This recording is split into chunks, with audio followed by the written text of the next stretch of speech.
Great stuff. So firstly, a very warm welcome to our third virtual event.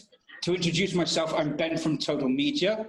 We're a Google certified partner on both the buy side and sell side, and we help publishers and advertisers connect and navigate the programmatic ecosystem. And the aim of these events is really just to build a community and a forum of digital professionals and publishers interested in media, and give them a place for insightful content and a forum to ask questions and converse, basically. Today, as the title suggests, we'll be uncovering SPO, which stands for Supply Path Optimization. We're very pleased to be joined by two guests, both veterans of the industry and both from different sides of the ecosystem. So it should provide a nice kind of rounded conversation. But before we introduce them formally, I'll kick off with a definition of what SPO is for those that don't necessarily know. So SPO is the practice of media buyers and the buy side in general to optimize their channels through which they purchase inventory. It's not really a new idea. It's been around about since 2017, but it's because of changing in platform economics due to the COVID pandemic, it's certainly got kind of an uptick in terms of interest and talk around in terms of where we see it.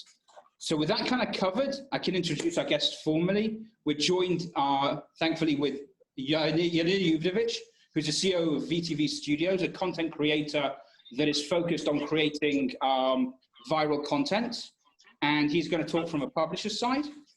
And we're also joined by Lisa, who heads up demand for EMEA for programmatic, and we're really pleased for her to represent platforms and the ecosystem in general, and she's also part of the IAB Committee for Transparency.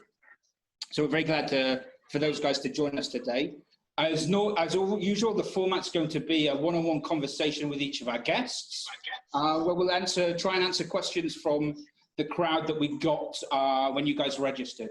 If we didn't manage to answer your questions, then please feel free to bring my team, and I'm sure we'll get them answered to you. Great, so if we can bring up Yanir. I think Yanir still has camera issues, but we'll bring him up anyway. Yanir is the CEO of VTV Studios, content creator, excelling and producing stories with virality. Hey Yanir, how you doing? Hey, very well, Ben. Thank you for the introduction. Happy to speak here today. First time for me, and hopefully everyone will enjoy a fruitful conversation. Great stuff. Well, we're glad to give the opportunity for people to hear different voices of the ecosystem. So why don't you start off by sharing your thoughts as a publisher on SPO? Yeah, so I've been hearing a lot about the SPO lately, and it's not a new thing. Like optimizing the supply path is something that I believe that as a publisher, that's a goal from the publisher side. But it's fair to say that it wasn't a main focus for publishers out there. I think that when you're saying SPO, people are automatically looking at SPO as something that is coming from the advertiser side or the DSP. And if I can point out one company that excels in supply path optimization, I would point out the Trade Desk, who's basically identifies what kind of pipe. It can be an OpenRTB pipe, it can be other kind of integrations, and basically narrow it to a place that they understand that same inventory that is coming from different sources at different price points. That's an anomaly to solve, and I think that that's a great idea in theory. But in practice, we are still far away from optimizing the supply path truly. That sounds like a good overview. So talk us through in terms of, you talked about the theory, talk us through a little bit about the practicality of how that's really impacted you guys as a business. Yeah, so you can see it coming from different DSPs today. You used to, as a publisher, and of course as a company that strives to profit out of its business, you always want to make sure that you're monetizing the lot of your inventory and you're selling it at the best price you can get. And Mm-hmm. I feel like that as a publisher, supply path optimization coming from DSPs was to begin with caused a drop in prices, and when you look at it in a way that basically, if you want to sell your inventory to advertisers, you gotta add value. So if you're working with a rainbow of SSPs, but those SSPs they're not providing you the right demand, and the demand is coming from the open exchange, I can really understand the trade desk approach and the fact that they want to buy from one reliable source. So you choose your SSPs better. You basically develop a relationship with them. That will allow you to bundle your users, to create your own audience, and then sell it to the right SSP, to the SSP or to the exchange that will yield the most out of your inventory. And that's not only on the technical part of the stuff. It's mainly coming from an angle of a relationship. So you bundle your inventory, you sell it well, you package it well, and you manage a relationship with 1, 2, or 3 very good SSPs that will do the trick. As a publisher, we minimize the amount of SSPs on the other bidding part and on the server side integrations as well. And Hope that answers your question. So to that effect, do you find that platforms like the Trade Desk have a preference for any particular technology, or you think it's a very much a bespoke approach depending on the publisher itself, on what channels they're using to connect to the Trade Desk pipes, and which ones are creating the better value? Yeah, so alongside tech and technical integrations, which is very important, I feel that company like the Trade Desk and like Google, who runs the biggest exchange out there, I think that quality is also an issue, and if you treat your users with the right, if you provide your users with the right content, you can create value. And if you bundle your users, you can create value. And advertisers, forget about the tech companies, forget about the traders. I'm talking about agencies, and I'm talking about brands that are looking to advertise like in our open exchange and in private deals. They're looking to advertise to a very specific audience. And if you can provide it as a publisher, you have an edge. And so you touched a number of times in terms of packaging your inventory, obviously without giving away some of your secret sauce. You're able to give us some success stories that you've had in terms of packaging up some inventory and making it attractive to the SSPs and on their behalf, the DSPs that are buying. Yeah, definitely. So we understand our audience. So when a female or a teenager or let's say a range of ages between 30 to 35, or foodies, or it depends in our content creation, and depends on what content is being viewed and how long users stays in a session, and how is he engaged with the content. So to give you a specific success story, I would say there's a lot of so there's paid distribution and there's organic distribution. via Facebook pages or via SEO. So for us as a publisher that is also that is also buying the users from different social platforms, it's easier to bundle. So let's say Facebook users who has interest in food, so you create your own audience in DFP, and then you sell it in the ad exchange marketplace. Buyers provides you with offers.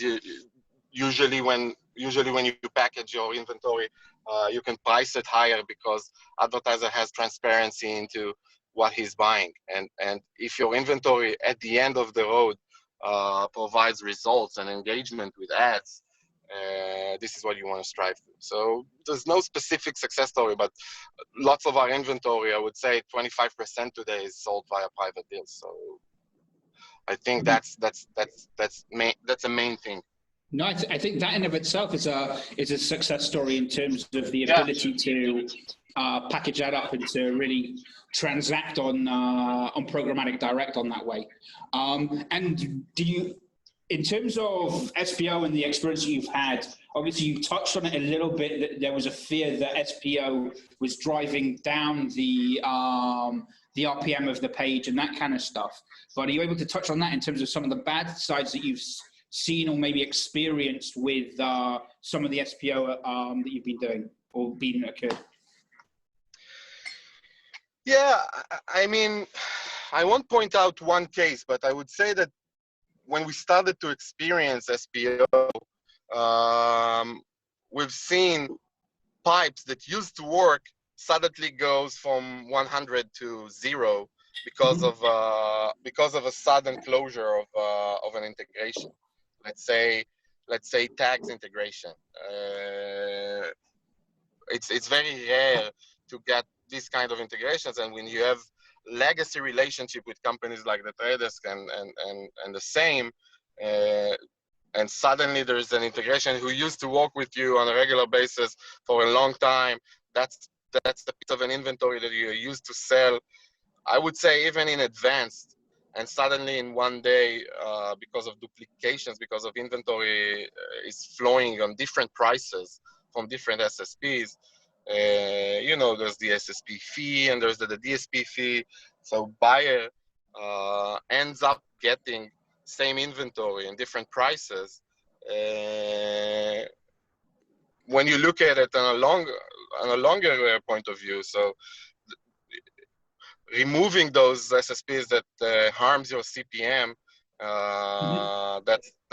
that's a goal. So like on a short term, you've seen inventory that you were used to selling on a specific integration suddenly stops. But when you understand the root of it, and you understand that you need to treat the advertisers better, and you need to show them transparency and everything you can give them in terms of information about the user that will help them convert, that's the way to raise CPMs. And the users that are visiting your websites, but the other advertisers are not looking for, the remnant users, you better focus on your valuable users rather than that. That makes sense, and I think that works really nicely into our next kind of question is, what would you recommend for publishers that are starting to have those conversations with their SSPs regarding SPO?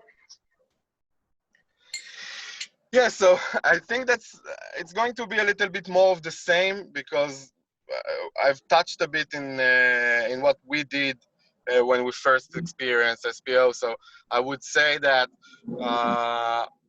picking the right partners, SSPs that has foot on the ground, has sales team, they know how to sell your inventory and manage the relationship with their demand curation guys. Make sure that you provide enough of information to the different SSPs sales guys. Make sure to push with your account managers. Make sure they know your inventory, and make sure they know you're a valuable publisher. Focus on good content. Have user engaging with your content, and users that are engaging with your content and having a long time in a page or in a session, those users are valuable for a publisher. So make sure that your content is good enough and is on a very, it depends of course on the audience that you're aiming to, but make sure that your content is highly engaged, and then make sure that you pick the right SSPs. This is the recipe as far as I consider. That makes sense. I think that's some good advice. And kind of, if you just were, I'm going to put you on the spot and ask you to kind of look through that crystal ball and say, where do you think this whole SPO journey is kind of taking us to? That's a very good question. I believe that the intentions are good. So when the intentions are good,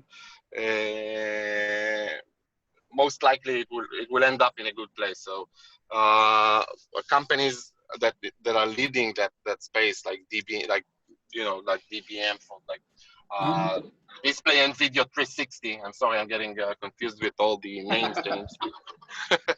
So and the traders that are basically leading supply path optimization.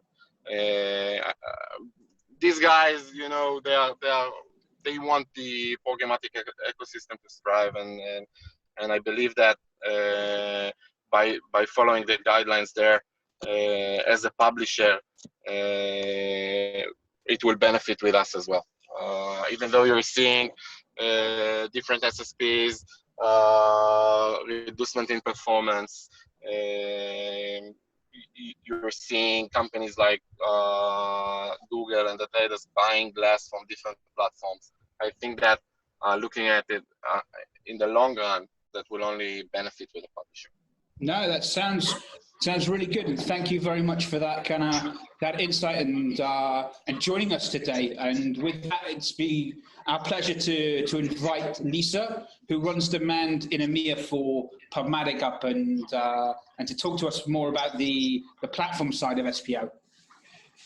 Yeah, thanks so much. Really great to be here and try to give the best of my opinion, and obviously demand or SPO from very much a demand perspective.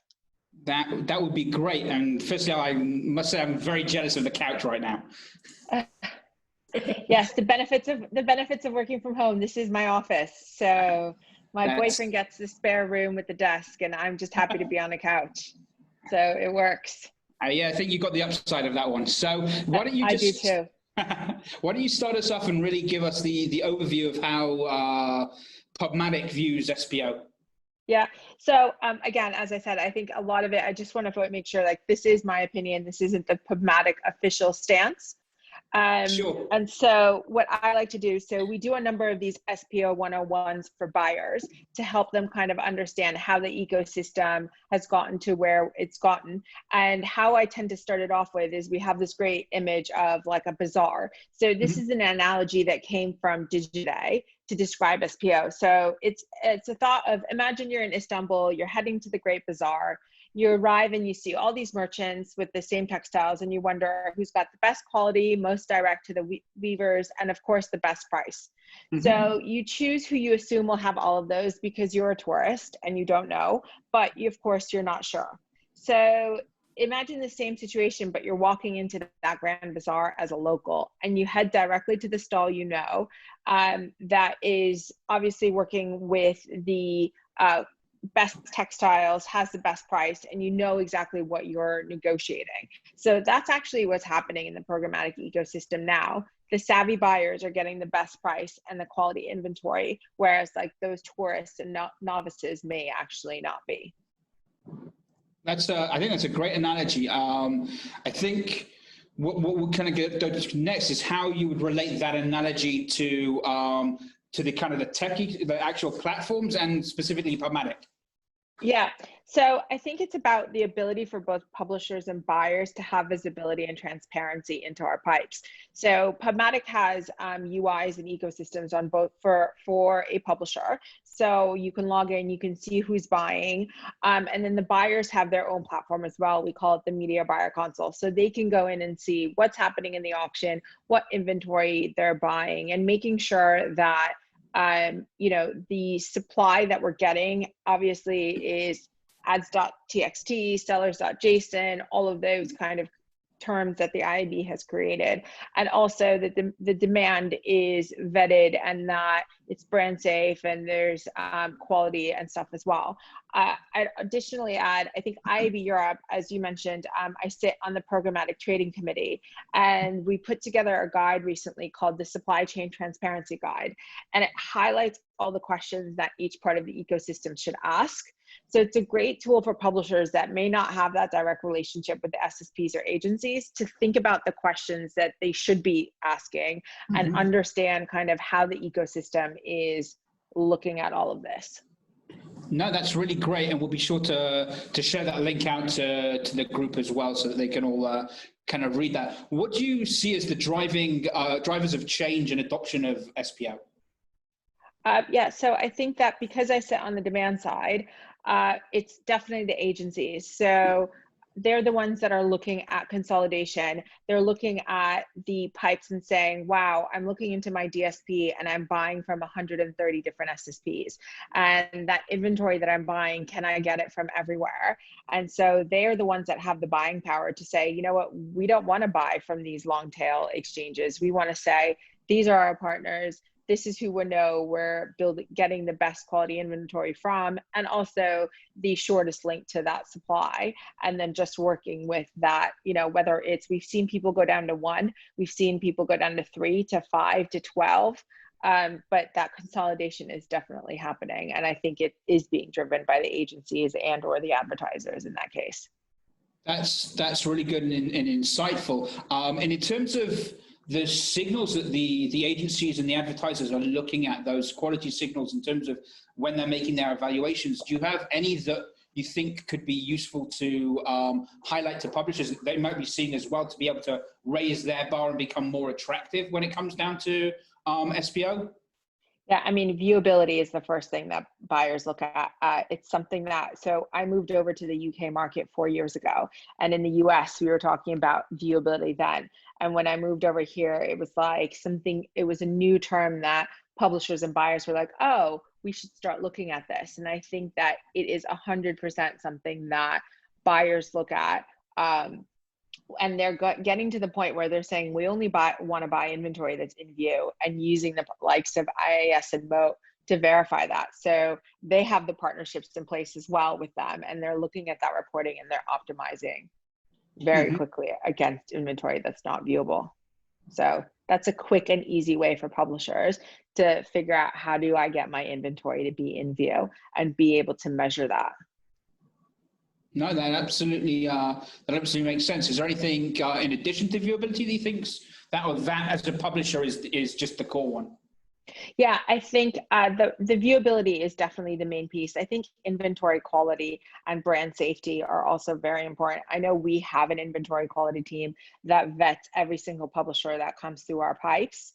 And they're looking at making sure that, it is quality content, that they're not just these kind of landing page sites where it's stock photographs and stock articles that are then going to, these kind of fake ads. So making sure that it is quality content that is being produced, and also fraud. So a number of the big 6 holding companies have put together these, what we call codes of conduct.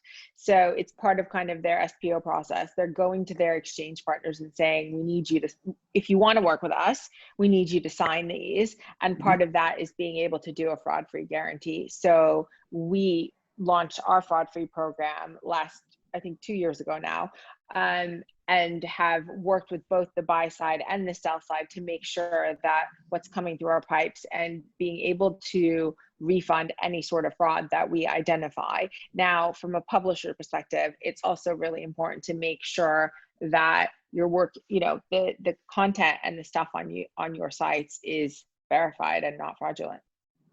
No, that absolutely makes sense, and I think that's a very good initiative to kind of be pushing out there from public side in terms of fraud free. So, in terms of, obviously, we've got the viewability and that kind of stuff, but in terms of the actual process and how you would advise publishers that are starting to have those conversations or starting to see the impact of SPO, what would you kind of advise to them, as knowing the other side of the SPO conversations? What's the best things to manage that?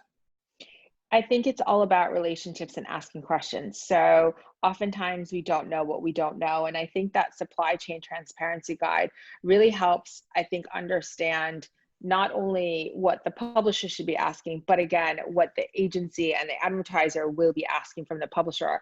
Because any conversation that anyone has, you want to come prepared.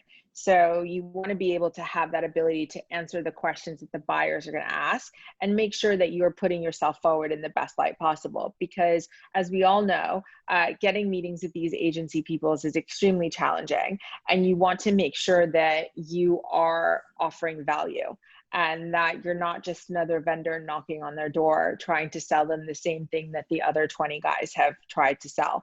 So identifying, what is your USP? What are you bringing to the table? And also listening to them and saying, I know, and these are the problems that they're trying to solve for, making sure that you have the tools necessary to help them solve those problems. And then just, I think, education and relationships are the two most important ones. No, that makes sense, and you still think there's a good place for this, for the good old traditional kind of media kit and helping kind of package that up and to drive those conversations. Yeah, I mean, I think that buyers are they're definitely looking at optimization, and they're looking at it and saying, if I'm not buying one-to-one, can I possibly buy one-to-many? So then it's looking at verticals and it's looking at audiences. I think the other piece of what is important is data. So what first-party data can a publisher bring to the table that can make their offering unique, that can be relevant to the buy side? And that obviously strengthens everyone's conversation and helps them remain sticky. No, that's it's definitely a good kind of driver, and I think data in of itself is a whole different rabbit hole that we could probably go down to in terms of cookieless environment and that kind of stuff.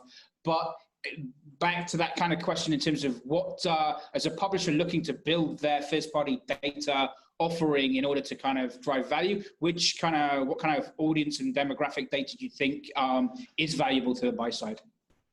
I mean, anything that they can dissect and, buyer intent, and obviously, age, gender, location. I mean, I think that as we spend more and more time at home, maybe 2020 will be the year of mobile, and we'll be able to actually monetize, and do that well. Because I think that as much as more and more eyeballs are moving to in-app, the agencies are still having that thought process of, oh, I can't measure an app, I can't track it. So any publishers that have, apps and have the ability to do things like the OM SDK and get that to be in a track, because that allows you to track and it allows you to measure, and that way allows the agency to understand the success of a campaign, will strengthen that offering. And that's additional data fields and inventory that the buy side is definitely interested in. No, that's definitely, that's great. And that really makes sense. And in terms of, I'll ask in the kind of last question in terms of where do you see kind of SPO developing to, both in terms of what you see coming through from the conversations on the IAB and also just in terms of conversations with the big six agencies? Yeah, I think it's definitely a consolidation process, and that they are all going through and doing these codes of conducts and building out these RFIs and selecting partners and looking at, who's going to really remain from the 130 different SSPs that they buy from. So I think it's just going to keep consolidating, and we'll see kind of the long tail supply get relegated down. And whether they're still relevant next year or in a couple of years, I think that it'll be clear to see who the winners and the losers are. I also think publishers are going to be looking at things like DPOs. So just to add another acronym into the mix. So a publisher now has the ability to see how those impressions are bought. So it provides them that insight to identify where and who they want to send that inventory through. So they understand how those bidders like to buy their inventory, and then they're going to optimize accordingly. So they're going to do their own process of this. So you think just the two will converge in the middle and find a happy balance in terms of those publishers that are looking to cut demand partners based on the value that they bring, and from the top down in terms of buyers working the other way around. Yeah, because I think it's all about, you know, going into the agency meetings and talking about your USP is also the same conversation that we have with publishers and talking about our USP. So it goes back to what you guys were talking about previously, is making sure that the SSPs that you're working with have the teams, have the kind of support that a publisher is looking for, to be able to not just have you know, the conversations direct with the agencies, but also making sure that your SSPs are having those conversations for you, and that they have the ability to do that and have those relationships. Because at the end of the day in this business, I think you're only as strong as your relationships. And it's not about who you may or may not have had a LinkedIn conversation with 6 years ago, but it's the people that you're sending WhatsApps to and that sit across from you on a Saturday night at the dinner table, because you know them that well and they've become part of like that group of friends that you have within ad tech. That those are the people that, you know, strengthen who you are and how successful you can be. No, I think that makes absolute sense, and I think that's a kind of a nice point to to wrap up with. That, and it's where the ecosystem is going with commoditization of tech platforms and processes and inventory. Is ultimately we're going back down to business basics, which is really just focusing on the relationships with people and using just tech as the enabler for it. Yep. Yeah. 100%. Great stuff. Well, thank you very much for your time, Lisa. It's been insightful, and I think you've given the publishers and everybody on the call the right nice insight in terms of how SPO is viewed from both the IAB and from buyers. So I think that's great. The other thing, I